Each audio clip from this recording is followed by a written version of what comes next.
Tumigil ka na sabi, diba? Di ba sinabi ko, tumigil ka! Tumigil ka! Ayun ka na naman, umiiyak ka na naman, lagi ka na naman umiiyak! Tumigil ka na sabi, Diyos ko!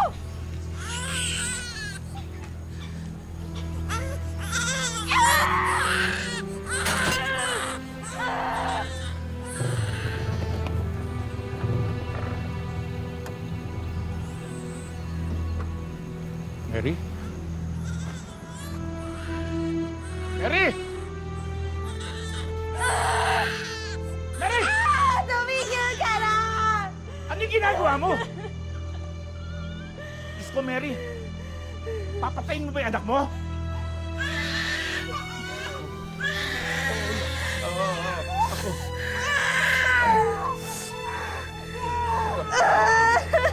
Hindi ka pababayaan ng lolo. Sana.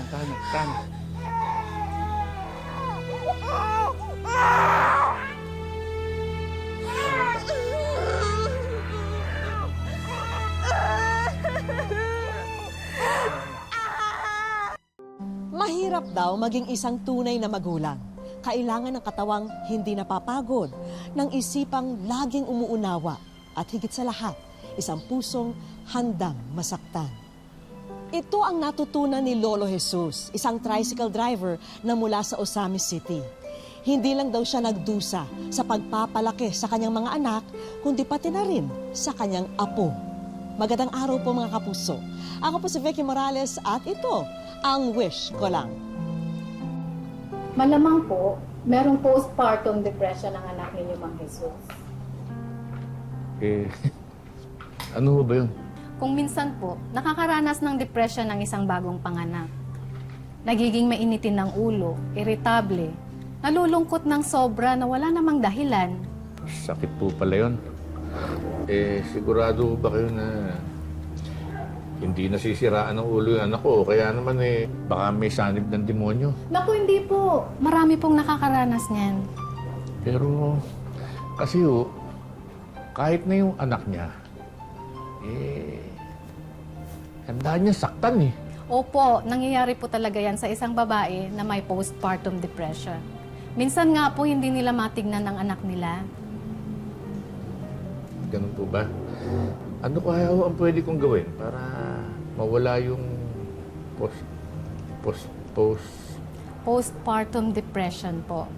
Kailangan lang niya maglibang. Lilipas din yun, kaya lang hindi natin alam kung kailan. Ano nga po ba yung pinaglilibangan ni Mary dati?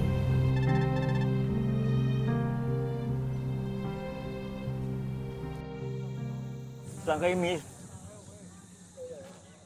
Gandang umaga ho, Manong. Gandang umaga. Doon ho kayo sumakay sa nasa unahan. Nakapila ho kami. Sa inyo ko gusto sumakay. Ako, hindi ho pwede. Magagalit ho sila. Yung mga nasa unahan. Oo nga ho. Kaya mo may pili. Doon na kayo sumakay sa bandang unahan. Di bali na lang ho, maghintay na lang ho ako.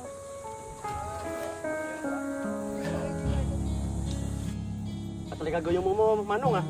Kung ayaw katanta ng mga pasahero mo, ha? Hoy! Ano sinasabi mong gayuma dyan? Kay Manong ko gustong sumakay. Hindi siya kagaya mong bastos. Hindi rin naniningil ng sobra. Sige na nga ho, isa kanyo na to. Baka mampas naman ako ng payong nito, eh. Okay lang ba sa inyo?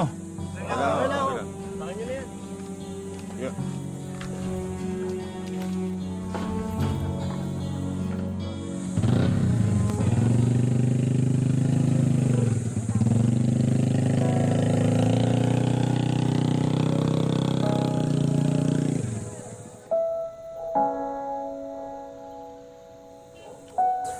Magkano po to, ate? Mura lang po yan, sir.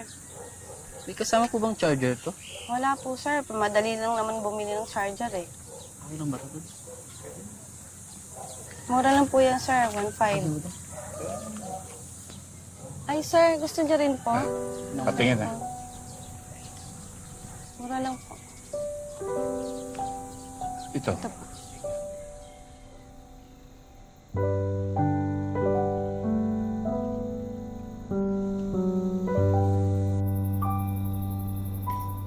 Kamusta naman ang araw mo, anak? May balita ka pa ba dun sa mga kaibigan mo ng high school, yung sina Elena ba yun? lagi nagte-text sa'yo? Tay, bakit ba kayo tanong ng tanong? Nung nawala yung cellphone ko, ayun, nawala na rin yung contact ko sa kanila. Naitanong ko. Kasi, binili kita nito. Cellphone? Akin to, Tay? Akin to? Pasensya ka na, ha? Second hand lang yung kaya kong bilhin. Sabi kasi ng doktor, kailangan daw maglibang ka.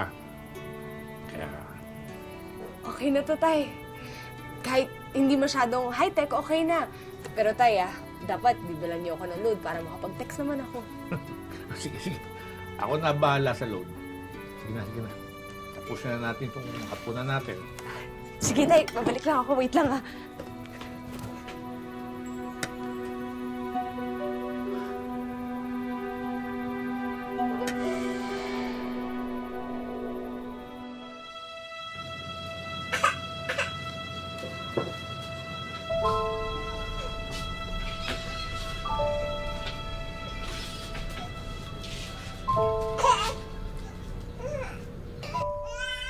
Ano ka ba naman, Mary? Hindi mo man lang mapalitan ng diaper yung sa Angelito. Abay, naliligo na sa ihi niya yung bata. Sana malunod na yan sa ipin niya, no? Abay, sumusobra ka na, ha?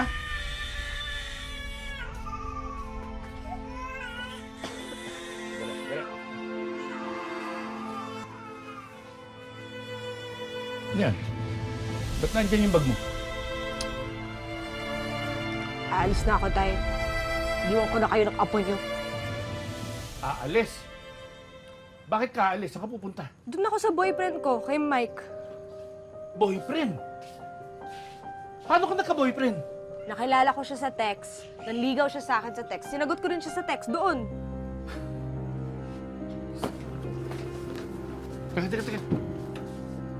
Sasama ka sa lalaki na sa telepono mo lang nakilala? Mas okay na yun kaysa mabulok ako dito sa bahay niyo. Paano yung anak mo? Ay, hindi pa ba halata? Ayoko dyan sa batang yan. Hindi ko ginusto yan. Hindi rin naman niya ginustong isilang mo siya. Ikaw ang may gawa nun. Kaya hindi siya ang dapat magdusa dahil diyan sa maling desisyon mo. Tay, wala na akong oras para makipagtalo sa inyo. Magsama kayo ng apo niyo. Teka. Uy, bumalik ka nga rito! Mary! Mary! Mary, ano ba?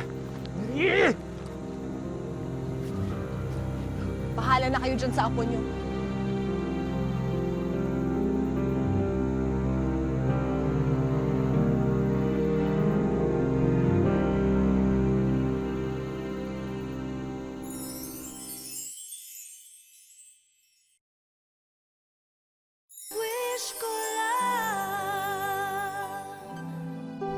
Nahabag si Lolo Jesus sa pag-abandona ng anak niya sa apo at wala namang ibang pwedeng umako ng responsibilidad na maging magulang ni Angelito, kundi siya lang. Dali lang.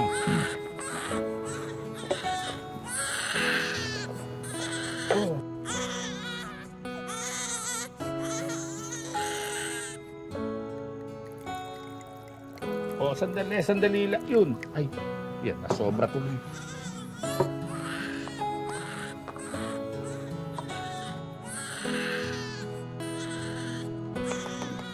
Okay na, okay.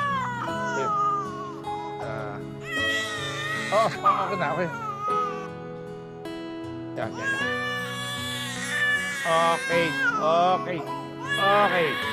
Yan. Ito na. Yun na. Oh. Yan. Dahil abala si Lolo Jesus sa pag-aalaga sa kanyang apo, hindi na siya makapasada. At kung walang kita, hindi niya mabibili ang mga pangangailangan ni Angelito.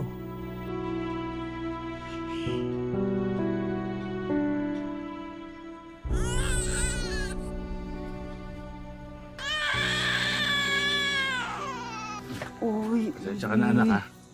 Pero hindi ko talaga kayang alagaan yung pamangkin mo, eh. Saka hindi rin ako makabiyahe dahil sa kanya, kaya hindi ko rin mabibili yung mga pangangailangan niya. Wala naman pong problema doon, Tay. Pamangkin ko naman po itong si Angelito.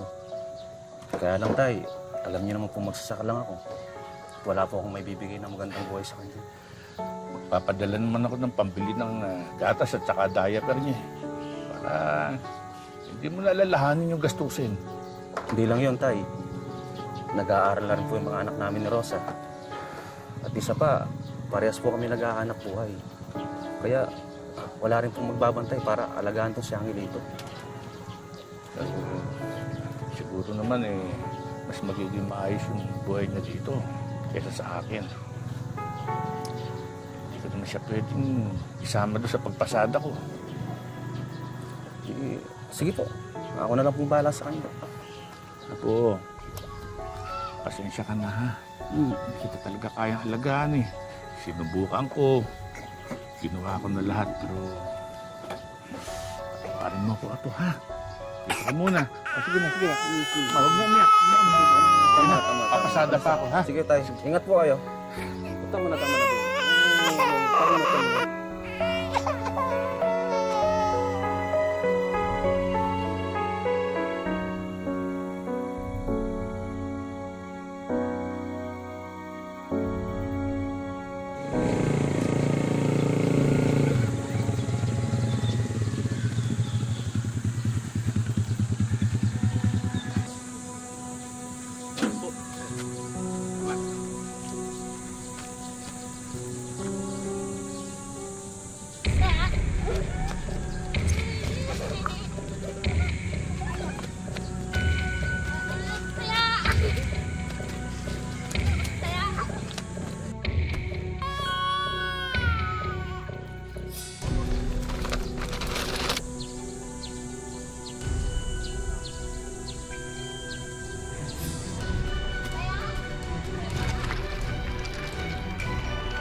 Tay! Oh. Mabuti po dumating kayo. Bakit ano Si nangyari? Angelito po nalaglag sa stroller kanina. Isakay mo rito. Pa-check up natin. Dali nyo. Sakay na, bilisan mo.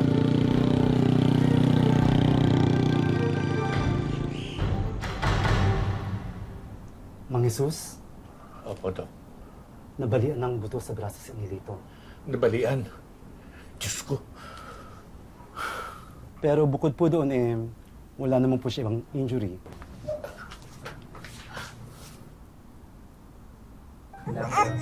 Mula ngayon, ako na magbabantay sa'yo, Angelito. Hindi kita pababayaan kahit anong mangyari.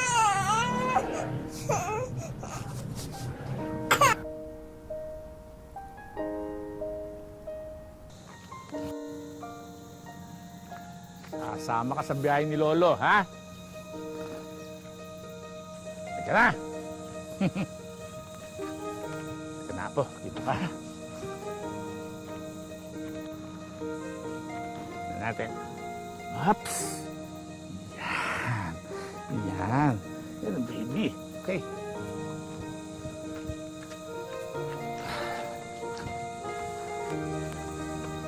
Malikot, ha?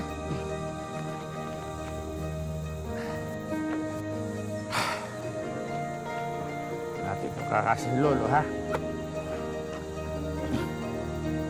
Yan. Kita mo, ha?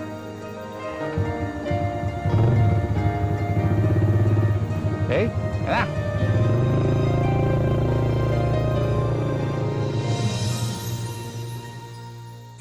Parang matumal ngayon. Oo nga eh. Pasahero eh.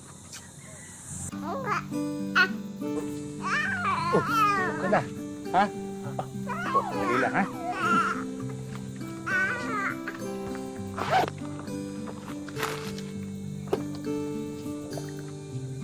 Tumahan na. Yeah. Ha? Dede? Yun. Mang Jesus, nangingilam ako, no? Ah. Pero bakit hindi nyo ibigay sa DSWD yung apo mo? Kakasakit lang niya dito. Mahirapan yan. Mainit.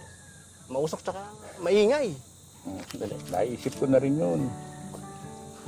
Kaya lang Hindi ko... Natatakot kasi kung ipagkatiwala sa ibang tao itong apo ko. Eh, Baby, baby. hindi mo ba kayo nahihirapan sa ginagawa niyo? Mahihirapan, siyempre. Pero mas mahihirapan ako. Hindi ko makikita yung kalagayan niya. Mag-aalala ako palagi. Teka. Last na nga pala ito, wala na kaming tubig. Aalis muna ako bibili lang kami ng tubig ha. Hindi, Dali. Huwag na po. Meron po ko dyan. Pwede ko pa naman po nainuman eh. Dali lang po, sandali lang po. Saan ka? Oo, Mang Sus. Hindi ko pa naman nainuman to. Sige. Babayaran ko na lang. Huwag na po, Mang Sus. Okay lang po. Sigurado ka. Oo, okay lang po. Gabitin na po yan. Sige. Salamat. Pakihawak nga sandali. Sige po. Ito pa. Ito na. Nagwawala.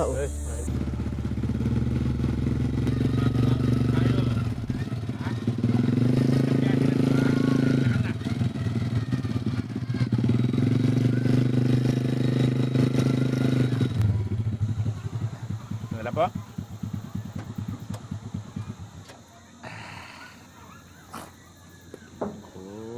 Manong, ito pong bayad. Salamat po. Ang cute-cute naman ng apo mo, Manong. Salamat po. Ang puti-puti. Ang cute din ho ng lolo niyan. Oo nga. Bagay na bagay. Manong, ito po. Ito po para sa bata. Tanggapin ka na po, Manong. Sige na po. Okay lang ho, okay lang. Salamat po. Napaka-cute po talaga niya. Cute din ho yung lolo eh. Opo nga. Kamukha niya talaga. Salamat po. Okay, Ito na salamat marami. po, Manong. Huwag ka na umiyak. Angelito ho pangalan niya. Ay, Angelito. Bye-bye. Angelito, bye. Thank you. Bye-bye. Salamat po. Huwag ka na umiyak. Huwag ka na umiyak. May pambili na tayo ng gatas mo. Ha? Pwede na tayong di bumiyahe. O, taya. Alis na tayo.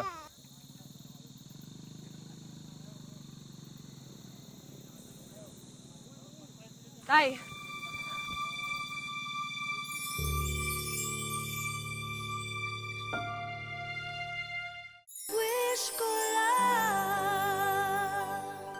Tay, Anong ginagawa mo dito? kukunin ko na yung anak ko sa inyo, Tay. Hindi ko bibigay up ko sa'yo. Tay, anak ko pa rin siya. Nawalan ka na ng karapatang kay Angelito nung lumayas ka. Tay, pagbigyan niyo naman ako. Gusto ko lang makabawi sa kanya. Nagmakaawa ako sa'yo, huwag mo siyang iwan. Pero pinili mo pa rin yung kalagayahan mo kaysa sa kapakanan ng anak mo. Hindi ka bagay maging magulang. Ikaw ang nagdala sa kanya ng 7 na buwan. Ikaw ang nagluwal sa kanya. Pero hindi sapat yun para tawagin mo ang sarili mong magulang. Ang tunay na magulang, handang isakripisyo ang kanyang sarili para sa kanyang anak. Handang maghirap. Handang ibigay ang lahat ng meron siya para sa kanyang anak. Anak ko pa rin siya. At kukunin ko siya sa ayaw at sa gusto niyo, Tay. Hindi ko siya ibibigay sa'yo. Pre, di ba? Yung anak ni Mang Sus yun. Babae, oo. Tara, tulungan natin. Huwag ka lalapit. Hoy, pare! Yan, sa'yo!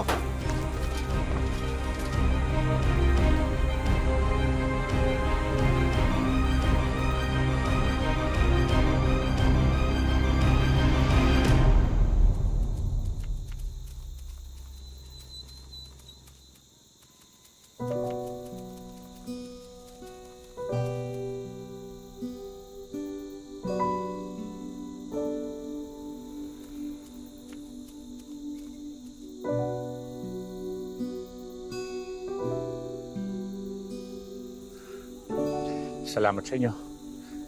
Maraming salamat.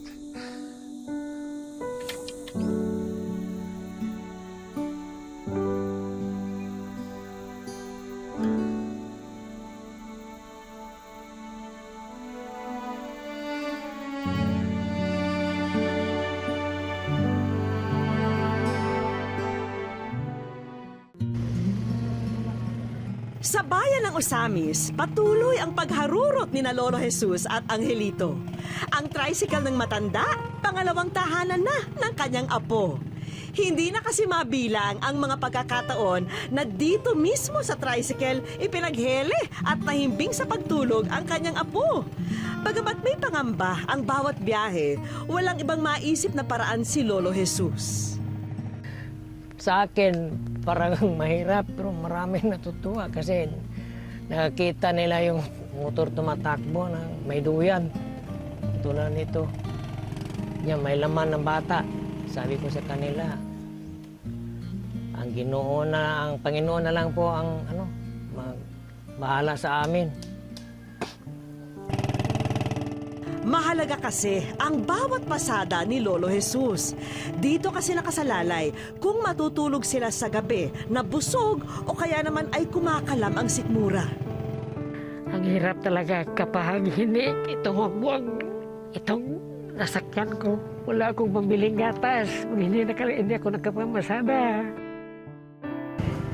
Hindi na rin maikubli ni Lolo Jesus na nakakaramdam na siya ng panghihina dahil sa kanyang edad. Kaya hindi malayong dumating ang araw na hindi na rin niya maaruga ang pinakamamahal na apo. Sa ngayon, tila sinusulit ni Lolo Jesus ang bawat sandali ng pagsasama nila ng kanyang apo. Isang paraan niya raw ito para pansamantalang makalimutan ang kanyang pagod at panghihina. Babang bato! Babang bato! Babang bato! Magtatatlong taon pa lamang si Angelito, samantalang si Lolo Jesus naman magsisitenta na ngayong taon. Kung ang interview na ito ang maging tanging paraan para makilala siya ng lubos ni Angelito balang araw, nais niya raw lubusin na sana ang pagkakataon. Huwag mong kalimutan.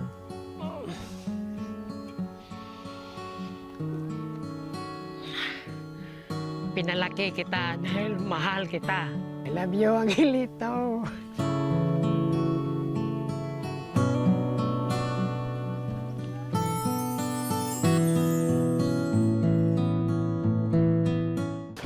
Lolo Jesus, maraming salamat sa pag-alaga mo sa akin, ay. Dahil mo dyan, ikaw ay nasa wish ko lang. Wish ko lang. Siya si Laika, ang pasaherong nag-upload ng video ng maglolo sa social media kamakailan lang. Gusto ko lang po kasing matulungan si tatay kahit sa hindi material na bagay. Ngunit gusto ko lang po na, alam ko kasi na may ibang tao na mas makakatulong pa kay tatay. Siya ang aming magiging kakutsaba para naman paligayahin ang maglolo sa araw na ito.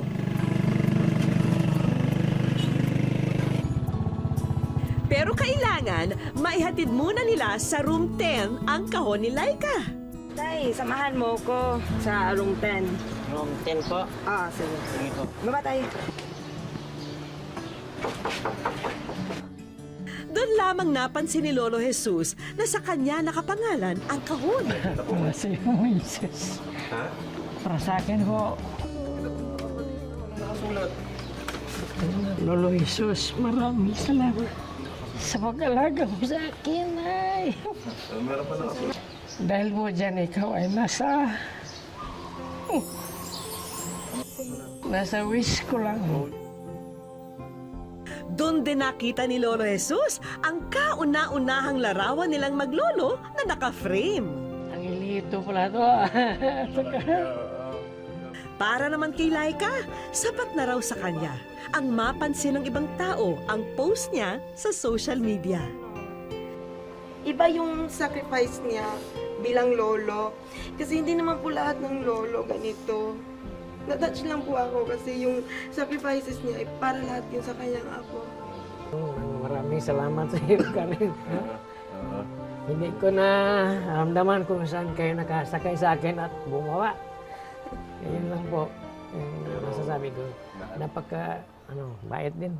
Simula pa lamang ito, Lolo Jesus. Kanina pa kasi naghihintay sa inyo ang mga kaibigan natin mula sa munisipyo ng Osamis para sa sangkatutak na regalo. On behalf sa local government unit of Osamis City, may certificate ko na ibibigay sa to certify na si Angelito ay pwede nang mag-enroll sa Child Development Center. Salamat po.